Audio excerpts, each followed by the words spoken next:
on this car-crazy episode of Mythbusters. The obscenity begins. Adam and Jamie think outside the box. Well, there's your problem. As they literally reinvent the wheel. Our lives have officially become a cartoon. Testing the myth that square wheels will give you a smooth ride. Provided you drive fast enough. Meanwhile, Carrie, Tori, and Grant tackle a date night movie myth. There's something you don't see every day. Can two cars stuck bumper to bumper Let's do it. drive city streets? I've got no steering. Cut corners Do you believe we're getting paid to do this? and even do a 180 spin. So yeah, that was pretty much the best date I've ever been on. Who are the Mythbusters? Adam Savage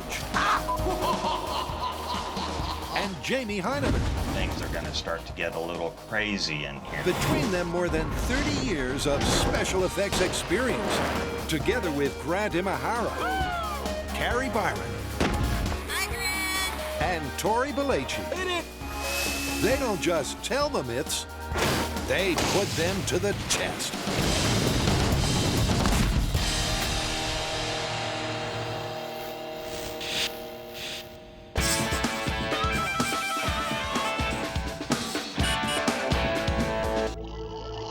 Hey, what you doing? Daydreaming. What is a Hyneman daydream about? Square wheels.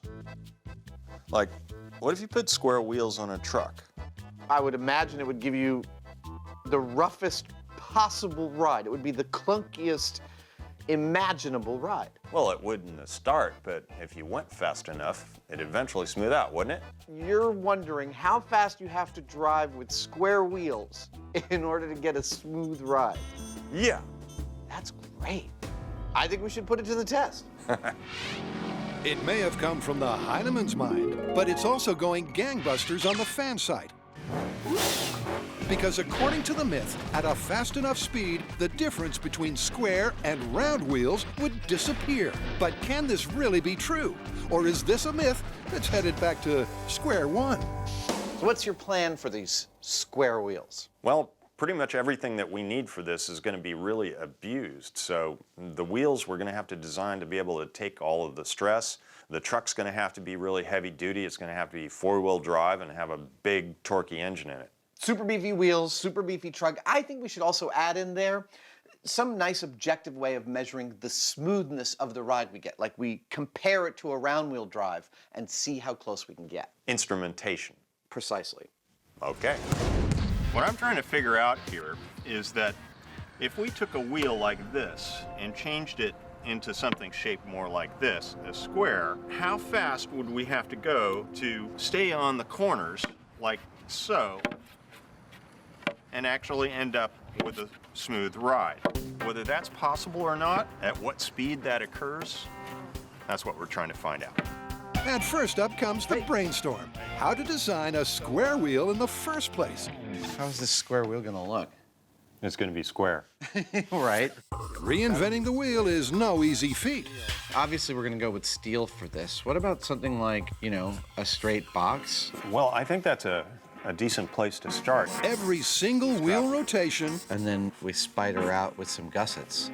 could lead to a catastrophic collapse That'll start to look pretty sexy. because of the 5,000-pound truck that they'll be carrying. This is really gonna be bizarre. Yeah. But by thinking inside the square, their idea gets into gear. Cool. Well, let's get to it. Yeah. The final four-sided design has reinforcements at the center and corners, making it incredibly strong, but also incredibly complex. And with so many individual pieces of steel, it'll need to be laser cut. And thanks to the wonders of television, Our parts are here. They're here. that takes no time at all. That is gorgeous. Man, those are so pretty. Let's set one up. Okay, these come in like this. This goes here. This is from years of building Legos without looking at the instructions. These laser cut parts are absolutely gorgeous. They're coming together beautifully, and Jamie and I have quite an efficient little assembly line going here. You can't tell, but he's just as happy as I am. It's an assembly line because the prefab wheels require hundreds of individual welds. In order to keep our square wheels from each weighing like 200 pounds apiece, we've designed it all out of 3/16" steel. Now that may not seem like much, but the design and the gussets and the distribution of the forces really ought to be able to take this. But with steel this thin, you can't just lay in these big fat welding beads. You actually have to stitch it carefully because the stuff, if it gets too hot, can warp, and that's bad. It's a laborious process, but hopefully it'll be worth it. And once the Mythbusters get their heads down, their hubs are soon looking like the wheel deal. Nice. Want to grab a side? Let's put it on the ground. Yeah, this is how the tire goes on, right? Hopefully. That has a satisfying ring to it, doesn't it? It really does. It rings like a bell. It's so pretty. I'll be right back. It's a square wheel. Those two words shouldn't go together. They shouldn't, but this isn't quite up to shape yet. Well, there's your problem. Because next, it's time for the rubber to meet the rim. When you started this job, did you ever imagine you'd be lubing a square tire to fit a large piece of rubber on it? That's been my lifelong dream. In theory, the guide bars should make levering on the tire easier. Go ahead and get a clamp on that. Yeah. But trying to fit a square peg into a round hole is just as difficult as it sounds. My family's been fitting square wheels for 2 centuries now. No one's bought one, though. I want my square wheels! Even bringing in a 2,000-pound wrecking ball This is like how the Egyptians do it. The old Egyptian forklift. doesn't get the tire onto the square. So Jamie has a solution. We are literally trying to fit a square peg into a round hole. And I had designed the size of this steel wheel to perfectly fit the tire that I chose. The thing is that while I could eventually get it over the square wheel, I might not be able to get it back up again. So we're gonna jump up a size in the tires, slightly bigger. I hope it works. And shim them to where they fit properly. We'll be good to go. Sometimes the simplest solution is also the most obvious. How's it look? Much better. Dude. I was able to just put it on by hand. Wow. That is a square wheel. That is, without a doubt, a square friggin' wheel. Thanks to their ingenuity and hard work, the Mythbusters have squared the circle. Doing that makes me nervous. Now, they just have to complete another 3. Next up, a conjoined car caper. All right, so we have another Hollywood myth, and this one comes from the movie Date Night, where 2 cars get into a head-on collision and become conjoined. Not only that, but they continue to drive around the city. I know this one. They actually get stuck together. They go forward, backward, go around corners. It's awesome. A little demolition, a little stunt driving. I love it. It's a date night with a difference. According to the movie, 2 cars crash together, then speed down city streets, cut corners, and even manage a 180 spin. But could 2 conjoined cars even move, let alone achieve these turbocharged tricks? All right, so we're gonna test whether these 2 conjoined cars can drive all these crazy maneuvers, right? But are we gonna test whether they can become joined that way in the first place? No, actually, we don't have to test that. I was talking to these guys at the crash test facility, and they were saying that this can happen. Cars can become connected in a collision. It's very rare, like 1 in 100,000 chances, but it can happen. Which means that could take days and days to replicate, not to mention that's quite a chunk of change. Okay, so we'll join the cars ourselves, and we'll do just like they did in the movie, nose to nose, and make sure that they never separate. Cool, because this myth really is about the maneuvers and not whether they can get stuck together. And we've got to design something that can accelerate, brake, do slide turns, 180s, and safely. Exactly. Now the real question is, how the heck are we gonna do this? Well, step 1 is to get 2 cars more or less identical to the ones in the movie. Here's what we got. Over here we have our cab, which is a basic sedan, rear-wheel drive.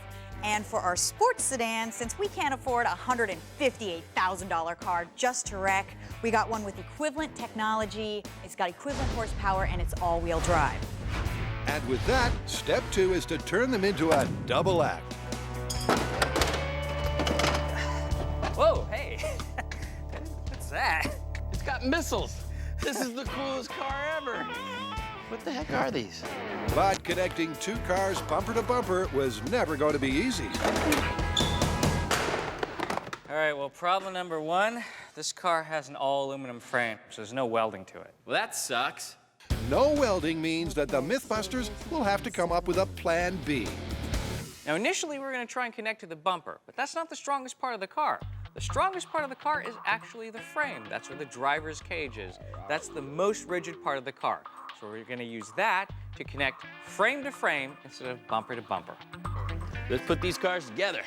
It's a heavy-duty solution Oh, not using the light stuff. that'll ensure that their heavy-duty cars stay nose-to-nose on the track. Now, each of these cars weighs over 2 tons and will have to be stuck together driving over 40 miles an hour. So, we've designed a steel frame that will fuse to the taxi and that will bolt to the sedan. Simple. And all that serious steel means they've got some serious welding to do. Glamorous. Very glamorous. The guys take a page from Flashdance as the sparks fly. And slowly the date-night frame comes together. All right, so we're done building the frame that's going to keep the two cars together. As you can see, we've overbuilt it because there's going to be so much torque on that frame from the two cars that it has to be strong. The only thing left to do is to attach the frame to the bottom of the cars to get those two cars connected. It's like a giant steel bow tie.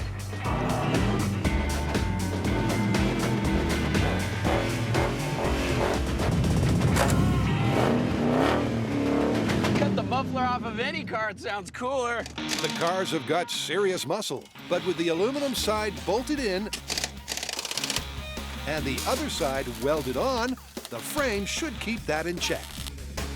So, all we need to do is get our cars on the flatbed and take it out to location to test this myth. That's all they have to do. But with the connected cars weighing in at 4 tons, Ho-ho! I think we got a problem here with this forklift. that's not an easy proposition. Whoa, What's up? it's making evil noises and it's kind of doing like this. Who would have thought this would be the most difficult part of the day?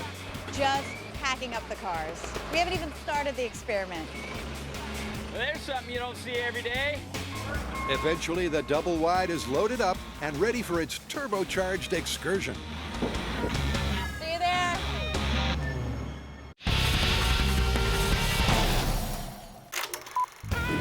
Since Jamie was just a baby, a circular wheel has been the design of choice for a smooth ride.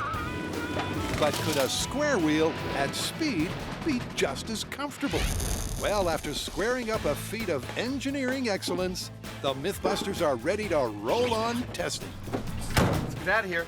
And with a truck packing plenty of power, they hit the road for a familiar testing ground. I love this tarmac. Nice day for a bouncy ride, huh? Absolutely it is. Let's get started. This thing about square wheels, not something you want to do on a public road. That's why we're out here on this runway where we can do whatever we want. Now, what we want to find out is whether we can drive fast enough in this truck with square wheels on it. Oh, look at that we end up with a smooth ride. And of course, we have to survive to tell the tale. But it's not just about survival, it's also about data. If these babies have any chance at all of giving us a smooth ride, how are we going to know beyond our own subjective experience? We need an objective measuring system for telling us how smooth our ride is. And that's where Jason and Scott come in. They work at LMS, a software and hardware engineering company that measures the vibration of all sorts of things, from cars to airplanes to washing machines. And they're going to measure our experiment. Yep, Jason and Scott position the sensitive sensors in 3 key areas. Good to go. To track the vibration on the suspension, the steering column, and of course, the passengers. And with the test track set, That looks festive. they'll be put to use first in the round wheel control. In 3, 2, 1, go. Here we go.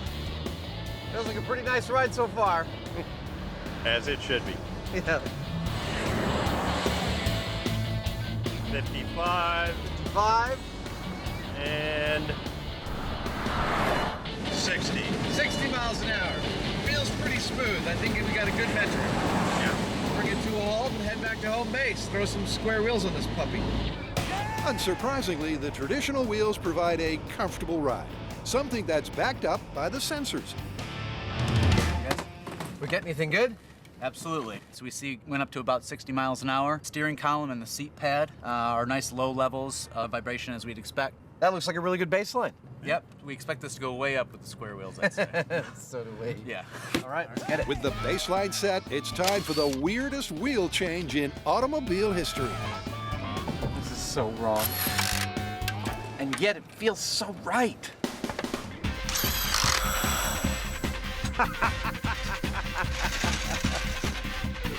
The obscenity begins. You know, I don't think you'd need a parking brake with these things. You don't need to curb your wheels on a hill. No. No.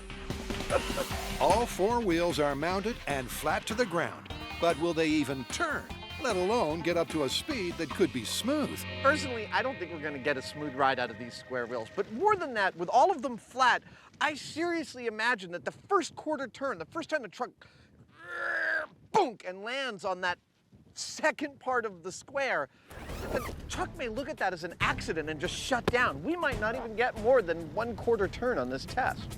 Well, as the Mythbusters mantra goes, there's only one way to find out. But that's a way that first involves a suit up for safety. Because with the world's first set of square wheels doing the spinning, the Mythbusters are taking no chances. Let's do it. Ready. All right, here we go. The moment of truth. Square wheels, smooth ride. All four wheels flat.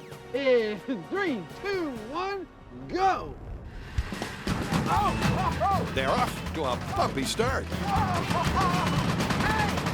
that's right out. But as Jamie accelerates, the ride seems to get smoother.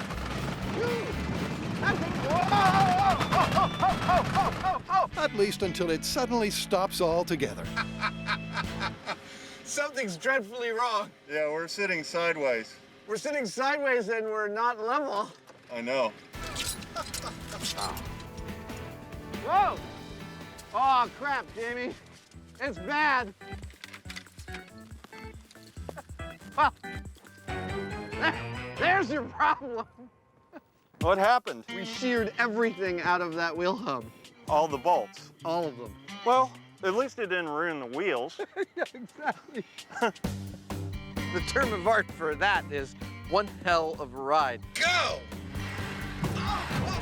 The methodology was to start out with just one hop, just get over 1/4 turn and see how it felt, make sure the airbags don't go off.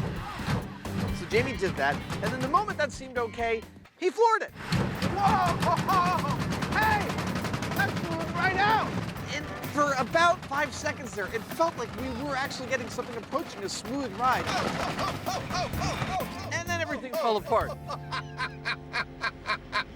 The fact is, this is one of the most powerful trucks we could get our hands on, and driving with all four wheels flat, just too much for it. But even in that 15-second window, the wheels did get up enough speed to spin corner to corner. However, do the sensors confirm that it was smooth? All right, Scott, what do you got for us? Well, you can definitely see some trends here. As the speed goes up, the vertical acceleration in the suspension is definitely going down. If I go to the steering column, you see the same trend. As the speed goes up, vibrational energy definitely goes down. Well, the data is pretty compelling, and it actually seems to match what Jamie and I felt in the truck, which is that before it destroyed itself, we actually felt the ride smoothing out. There might just be something to this, so we're going to keep on testing it. Absolutely, because it ain't over until the square wheels spin and don't fall off the truck.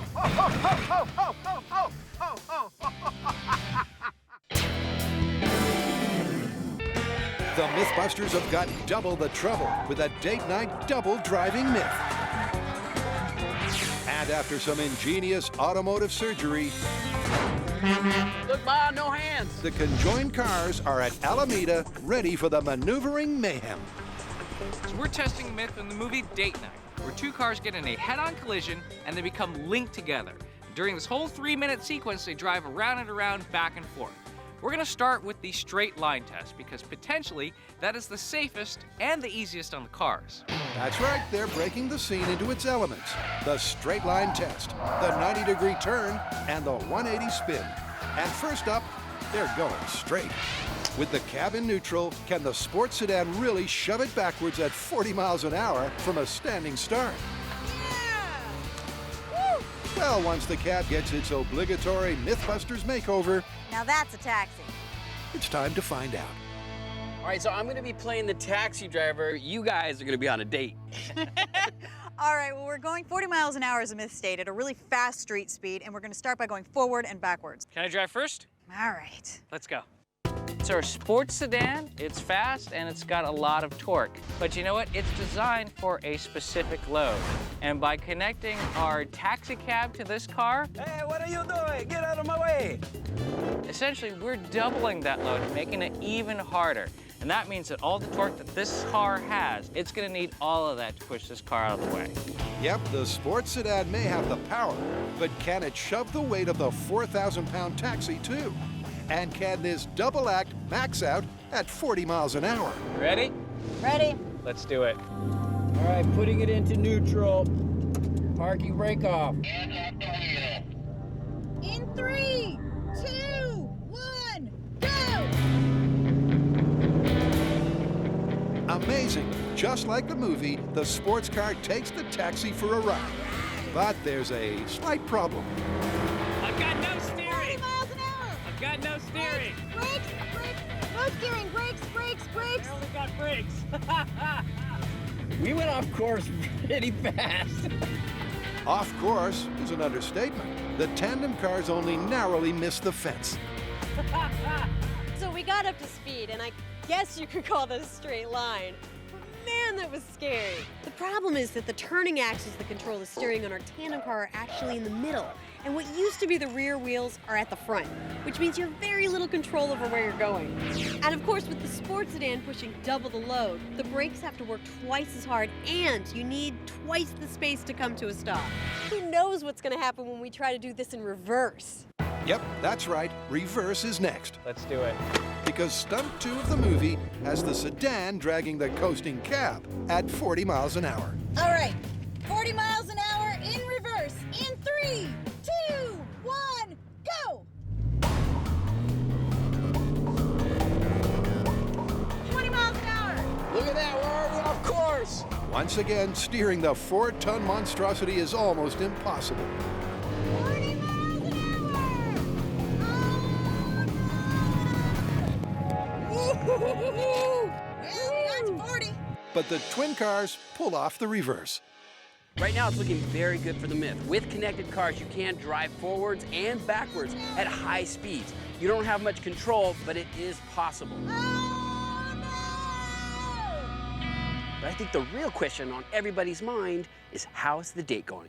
And from my vantage point, pretty well. I got a joke for you. Bartender says we don't serve time travelers here. Time traveler walks into a bar. Driving in a straight line may be confirmed, but there's still plenty of double driving Start turning now. and dating to come.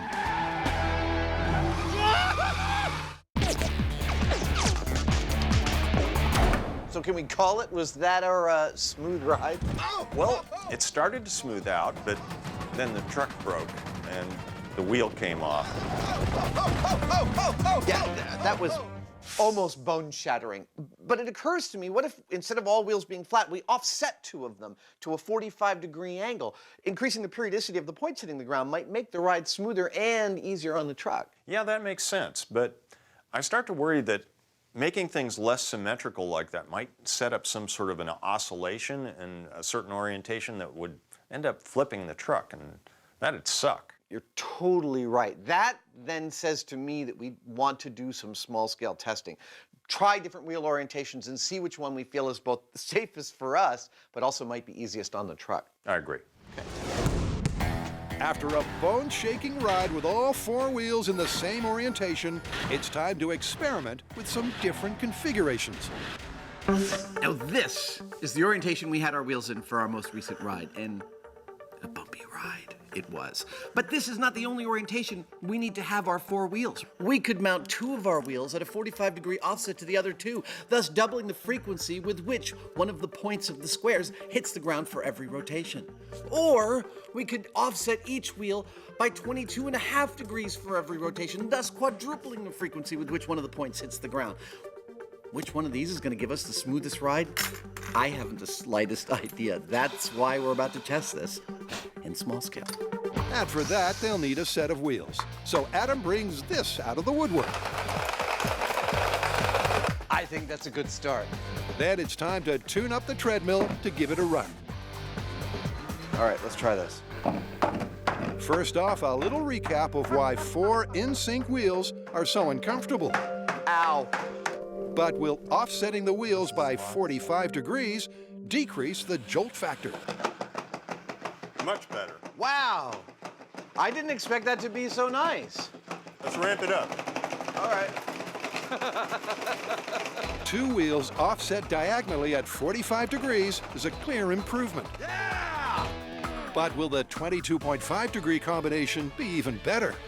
The way this works is that one's always flat, one's always at 45, and the other 2 are in the middle. Okay. Ooh. That's the oscillation I was worried about. Yeah. That's what we don't want to do because that's what is going to flip the truck at speed.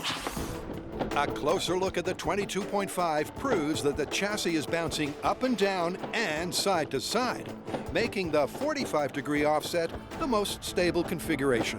Our small-scale test showed that the best configuration was to have 2 opposing corners with their points down, the opposite 2 corners with their flats down.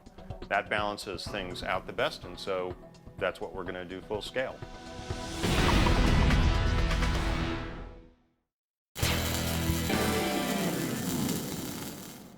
I've got no steering.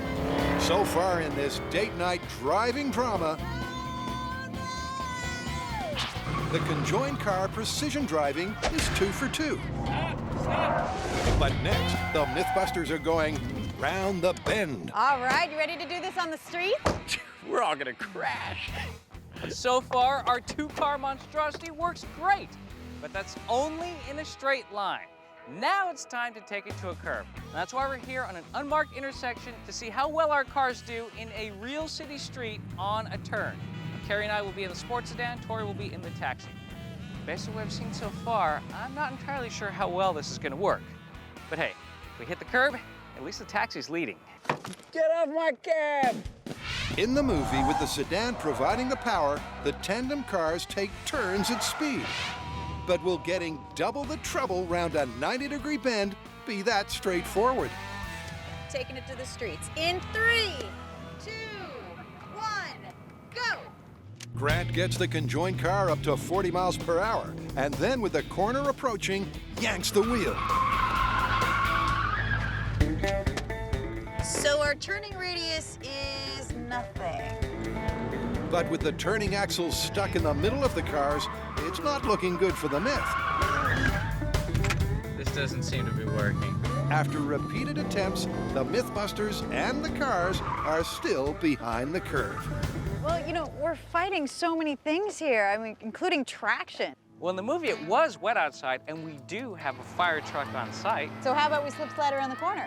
By matching the road conditions of the movie, the theory is that water will reduce the grip of the tires and let the car drift around the bend. My feeling is adding water is just gonna make it harder for us to turn. It's kind of like driving on an icy road. Even if you have steering that works, you're gonna lose traction and you're gonna go straight. Water, not gonna help us. Well, with the road watered down, it's time to find out if Tori's right. Slippery when wet. In 3, 2, 1, go!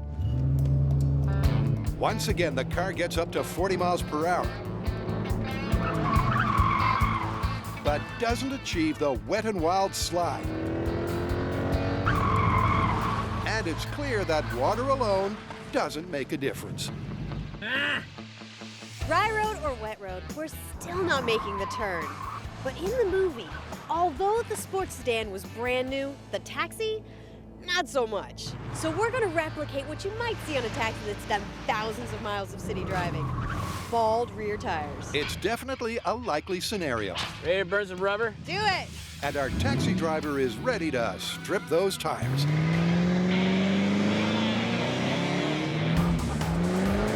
Tori lays down some rubber. Can you believe we're getting paid to do this? And soon enough, the tires look like they've seen serious action. It looks bald to me.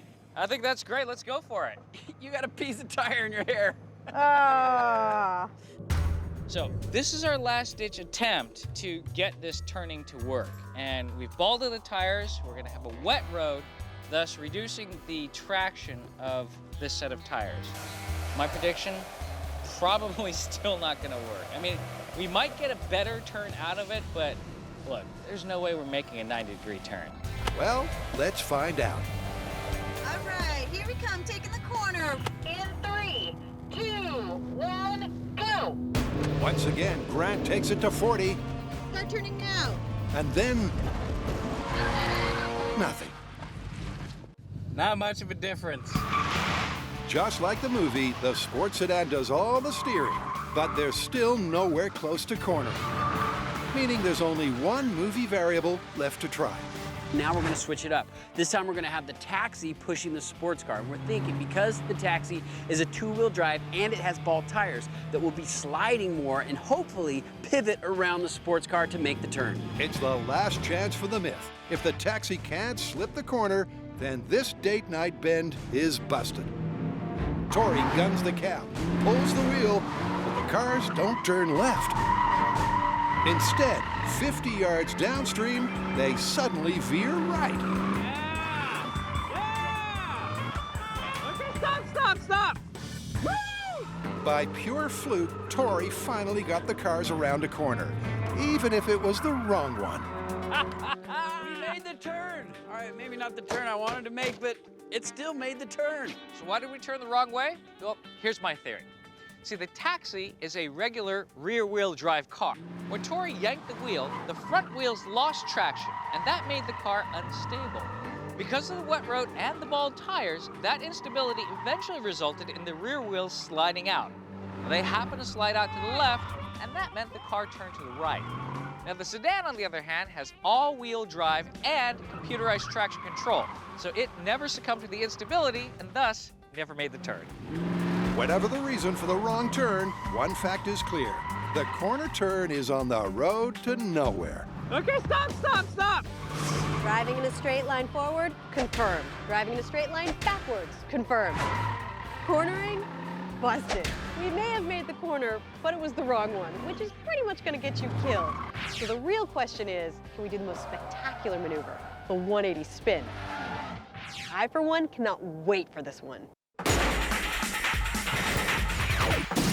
Hey, we've been testing how fast you need to go in a vehicle that's got square wheels to get a smooth ride, and we've determined already that it's not as simple as just putting square wheels on your car. We put some on our truck and we broke it. Then we figured there might be other orientations than just all four wheels flat that'll give us a smoother ride. So we've tried a bunch of those out in small scale. We've got the pattern we think is going to work, and we've come back out here to the Alameda runway. We're going to try it again. Our lives have officially become a cartoon. With the wheel hubs back in shape after their last outing, it's time for the truck to get squared. There it is. And this time, two diagonal wheels are offset by 45 degrees. Our creation, she's ready to take life. But will that configuration make all the difference? A prediction? Yeah, I got a prediction. I think this is going to be super unpleasant for us in the driver and passenger seat. I just don't see any way that even going at like 50 miles an hour, this is going to smooth out. I just don't see it. Well, with the sensors mounted and the Mythbusters wrapped up in their safety gear, All right, sir, you ready for this? Ready as I'll ever be. will they get that smoother ride fair and square? Square wheels, smooth ride, 45-degree diamond formation, and 3, 2, 1, go! Oh! Whoa! Yeah! Come on, baby! Oh, that's not bad! Faster! To begin with, the offset wheels are smoother. Yeah! Holy wow! And as lead-footed Hyneman gets the truck up to speed,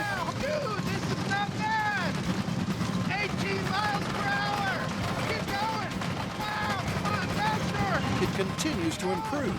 That is, until the wheels can take it no more. Wow! Wow! That was intense. That wasn't half bad when you got up to 20 miles an hour. I got enough brakes though. I think the truck didn't like it too much. I don't think it did either.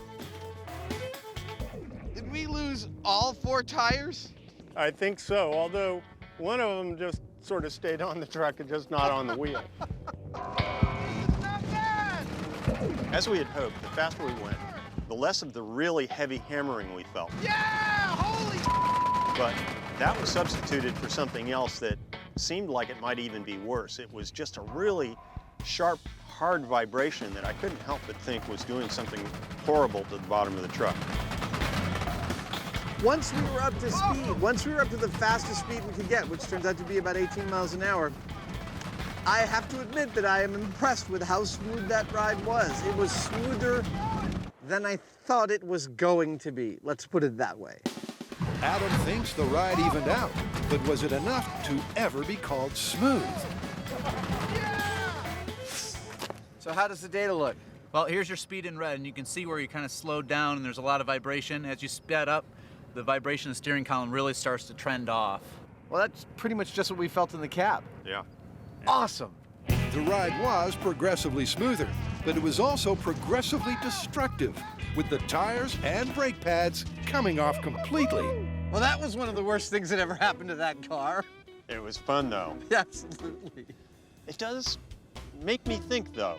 You got an idea? I do. Awesome.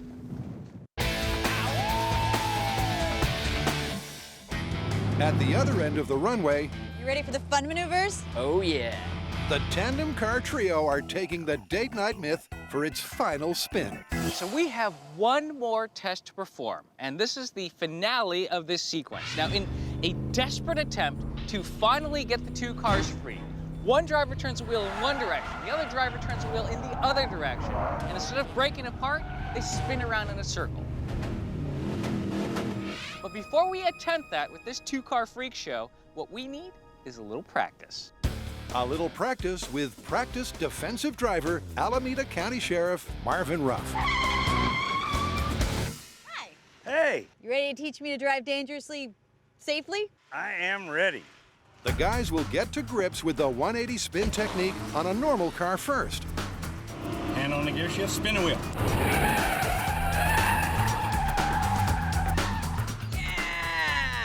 Only when they've mastered this Nice and smooth. will they unleash their 2-car beast. Look at your focal point.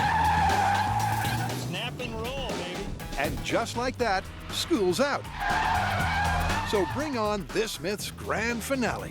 Now, we know from the movie that it was a little vague who was doing the pushing, and after all of our corner tests, we're pretty sure the taxi's the one that has to do it. In theory, having the thrust come from the rear-wheel drive taxi should increase their chances of making the 180. All right, water, engage. Out of the way, or you're gonna get wet. And 2,000 gallons of gray water will replicate the wet road conditions of the movie. My big concern on this next test is flipping the cars. I mean, we've done this maneuver with one car, and it felt like it was gonna flip. Now that we have 2, that's a lot more weight that could potentially cause these cars to roll. That could totally ruin Cary and Grant State. Flipping out is a very real possibility for this test, particularly because this time the cars are going to peak at 50 miles an hour. Okay, this is date night. Spin around. 3, 2, 1, go! For the last time, Tori puts the pedal to the metal and pushes their conjoined colossus up to speed. 40, 50 miles. Then, the moment they hit the wet patch, Tori and Cary turn their steering wheels in opposite directions. And Yeah! That's what I'm talking about! how do you know? A 180 spin. Not quite as clean as the movie, but a 180 nonetheless. Woo! That's better than coffee. I think I popped my back tire. It's true that both rear tires popped, but they're the only things worse for wear. It worked! We got the cars to spin just like in the movie. That was awesome. I think we have to call that confirmed. Absolutely confirmed and absolutely exhilarating. I was having the time of my life. I was looking Tori dead in the eye half the time, going, come on! I knew exactly what he was doing, and it was so exciting.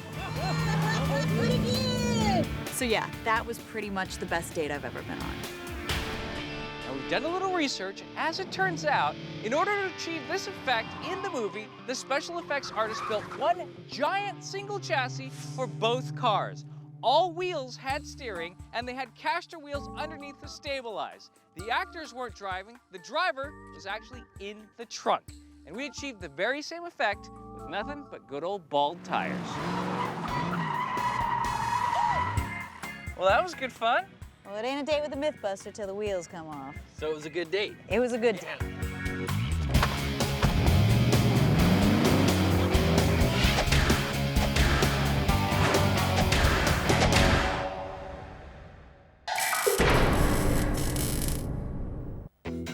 At the waste management facility in Altamont, This is like the weirdest sport ever. Sorry. It's like bowling towards a Hoosier with witches' hats. I don't know what you would call that. the Mythbusters are making the Earth move for Jamie's big idea. It looks great from here, Jamie. Good. Let's face it, there's a very good reason they don't put square wheels on cars. But you know, that started me thinking.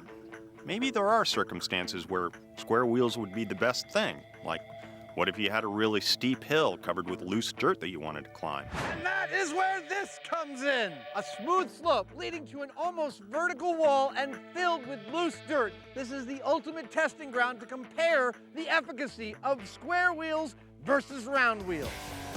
50 feet high and with varying degrees of steepness, This ought to be fun. this hill has exactly the kind of off-road conditions for the ultimate test of the Mythbusters square wheels. Here's how this test is going to go. First, we are going to take the truck with its round wheels and we're going to drive it up that slope as far as we can make it. Let's say we make it about halfway up. Editors, will you give me a dotted line halfway up the slope? Thank you. Then we're going to bolt the square wheels to the truck and we're going to take the same slope and see if we can make it farther. If we can, we have literally reinvented the wheel. Well, I think everything's in place. Shall we suit up and do the round wheel test? I don't see why not. All right. If we can't, we've just proven what we already suspected. Square wheels are stupid. It's a simple plan, You ready? I am now. and it all comes down to Jamie's theory on why square wheels could work better on loose ground. When it comes to soft surfaces, the thing about round wheels is that all of the weight of the vehicle is right here where it contacts the ground. The PSI there is very high. That means that it'll easily sink through soft stuff and get buried. Also, as it tries to roll forward, it tends to plow that soft stuff ahead of it, which makes it hard to climb out of things. And that's why in things like sand or snow or loose dirt, And we're stuck. you get stuck. On the other hand, our square wheel has this entire surface contacting the ground, which means that the PSI is going to be a small fraction of what it would be under a round tire. And then when you try to move forward, instead of just plowing into the dirt, it's going to actually cut into it and actually lever the whole vehicle ahead. At least that's the theory. That's the theory. So it's time to get trucking. Round wheel hill climbing control test in 3, 2, 1.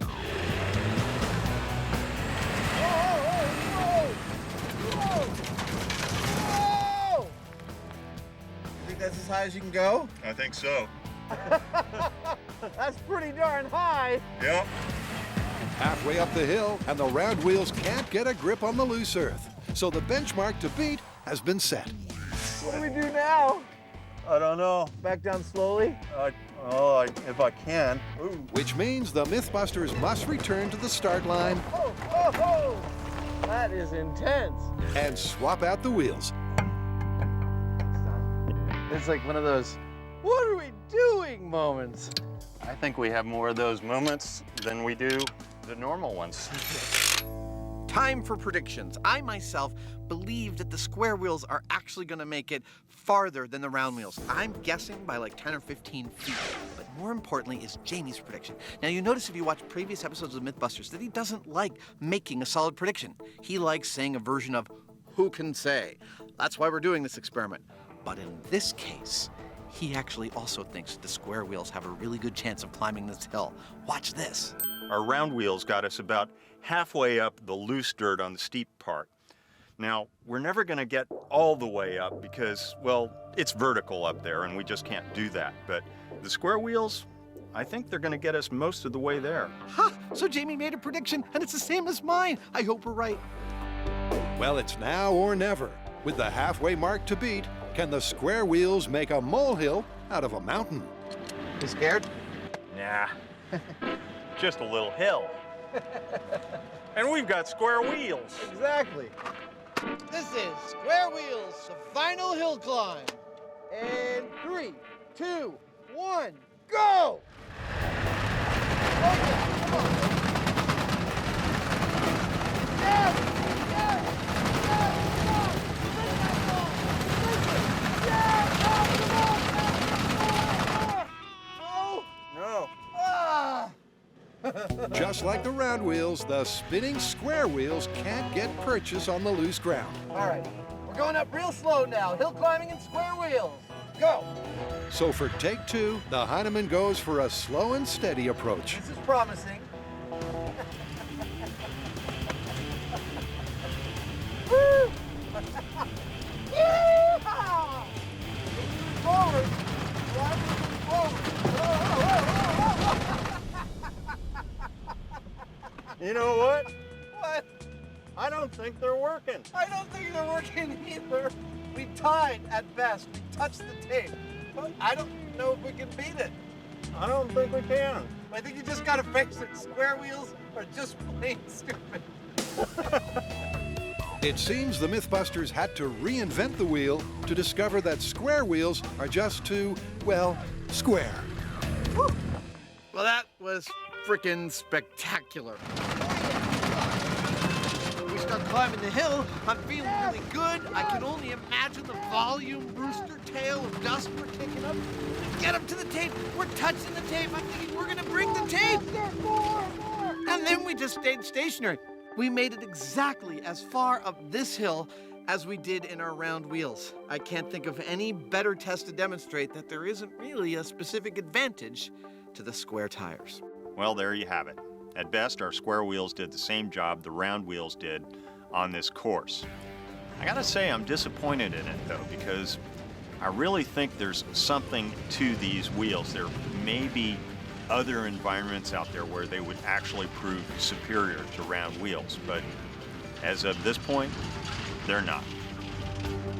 So how do you want to call this? Do square wheels give you a smooth ride? Well, as ridiculous as it may seem, I think we gotta call that one plausible. What about hill climbing?